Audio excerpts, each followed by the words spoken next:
In 1206, a man stood on the banks of the Onon River and was declared ruler of the entire Mongolian steppe. Every tribe that had spent centuries killing each other, unified under one banner, under one man, a man who had been abandoned as a child, enslaved as a teenager, and left for dead more times than anyone could count. His name was Temujin, and the world was about to learn to call him something else, Genghis Khan. Before we get into it, if you're new here, I'm building a full series on history's greatest conquerors. Every single one. The rise, the fall, and the big question, hero or villain. 162. Central Asia. The Mongolian steppe is not a country. It's not a kingdom. It's a war zone with no borders and no rules.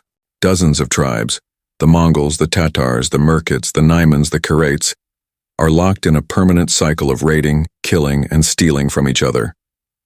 Horses, livestock, women, slaves. If your tribe is strong, you survive. If your tribe is weak, you disappear. This is the world Temujin is born into, and right from the start, the legends begin. His father Yesugei named him after a Tatar enemy he had just captured in battle, a custom meant to transfer the enemy's strength to the newborn son. According to Mongolian tradition, the boy came into the world clutching a blood clot in his fist. The shamans said it was a sign. They were not wrong, but whatever destiny had in store, it wasn't going to come easy. When Temujin is around 9 years old, his father sets out to find him a bride. This was completely normal, and on the steppe, alliances were built through marriage. Yesugei finds a girl named Berta and her family, leaves his son with them, and starts the journey home alone.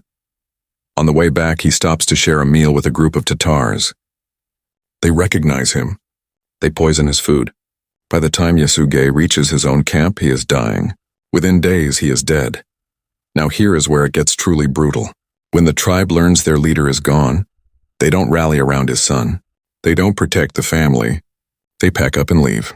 They abandon Temujin, his mother Hoyalun, and his younger siblings alone on the open steppe with no food, no protection, and no future.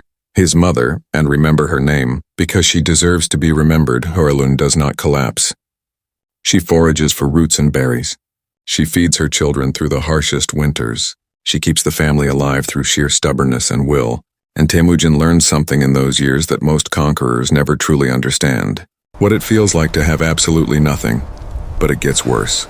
A rival clan called the Taichiuts captures Temujin and locks him in a wooden yoke, a portable prison they parade him around in as a symbol of his humiliation.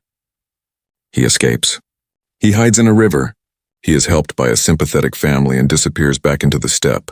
Every betrayal, every abandonment, every humiliation, he is filing it all away. And every single one of those debts will be paid back. In full. As a young man, Temujin goes back for Berti and marries her as promised, cementing his first real political alliance. But almost immediately, the Merkits raid his camp and abduct her. A lesser man might have accepted the loss. Raiding was normal. This was the world they lived in. Temujin does not accept it. He calls in every favor he has. He reaches out to Togrul, a powerful chieftain who owed loyalty to his late father. He calls on his childhood blood brother Jamuka. Together they launch a full raid on the Merkits. Bert is rescued, but watch what Temujin does next. Because this is where the genius starts to show. Most steppe leaders rewarded themselves first. The biggest cut of the loot went to the chief. That was the tradition. That was the rule.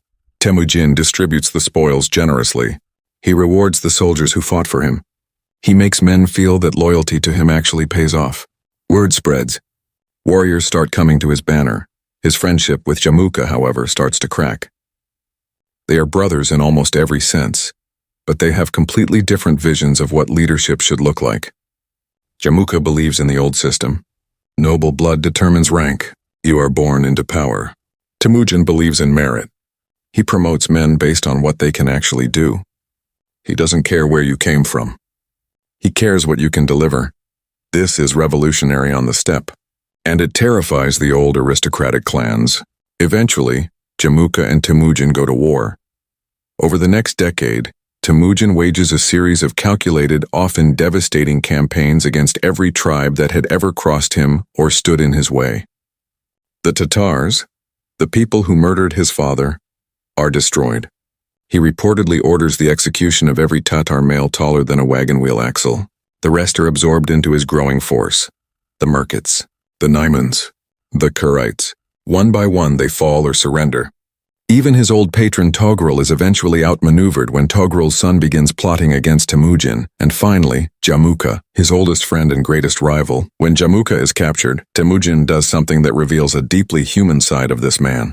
He offers Jamuka his life. He asks him to stand by his side once more, like they did when they were young. Jamuka refuses. He asks only for a noble death, execution without bloodshed, the honorable end for a warrior of his rank. Temujin grants it. In 1206, the Great Kurultai is called, a massive gathering on the banks of the Onon River. Every tribe, every chieftain, every warrior from across the Mongolian steppe assembled in one place for the first time in history, and they speak with one voice. They declare Temujin the supreme ruler of all Mongols, and they give him a new title, Genghis Khan, universal ruler. He is 44 years old. He has survived abandonment, slavery, betrayal, and war. He has buried enemies and friends alike, and now he commands the most disciplined, most mobile, most terrifying cavalry force on the planet, and he is just getting started. Here is what made Genghis Khan different from every other warlord of his era. He didn't just build a big army, he built a system. The Mongol military was reorganized on a decimal structure, units of 10, 100, 1,000, and 10,000. Officers were chosen purely on merit. Promotions were earned in the field, not inherited at birth. His cavalry could cover up to 100 kilometers in a single day, using networks of spare horses positioned along their routes. They moved faster than anyone believed an army could move. His intelligence operation was extraordinary. Before every campaign, Genghis sent spies, often disguised as merchants, deep into enemy territory. He knew their politics, their internal divisions, and their weakest points before a single arrow was ever fired. And perhaps most powerfully of all, he mastered psychological warfare. Cities that surrendered without resistance were treated with relative mercy, their craftsmen and scholars taken in and put to work. Cities that chose to resist were made into examples. Total, devastating, unforgettable examples. The message traveled faster than his armies. Surrender and live. Resist and disappear. It worked. With the steppe unified, Genghis Khan turns outward. First comes the Xisha kingdom in northwestern China, brought to its knees after years of grinding campaigns. Then the Jin dynasty, the rulers of northern China sitting behind their massive walls with their massive armies. The Mongols have no siege weapons, so Genghis Khan captures Chinese engineers. He learns, he adapts. The Jin dynasty falls. Then comes the campaign that will define his image in the Western world forever, the destruction of the Khwarezmian Empire, one of the richest and most powerful empires in the world, stretching across modern Iran and Central Asia. It begins with a single act of catastrophic arrogance by the Khwarezmian Shah, who executes Mongol trade envoys. Genghis Khan responds with everything he has, but that story, the full horror and scale of what follows, that belongs to the next episode. Episode 2 covers the campaigns, the destruction, and the death of the man who changed the world. And Episode 3 asks the question we all actually want answered. Was Genghis Khan a hero or a villain? Subscribe so you're there for both. Drop a comment below telling me what surprised you most from today, and I'll see you in the next one.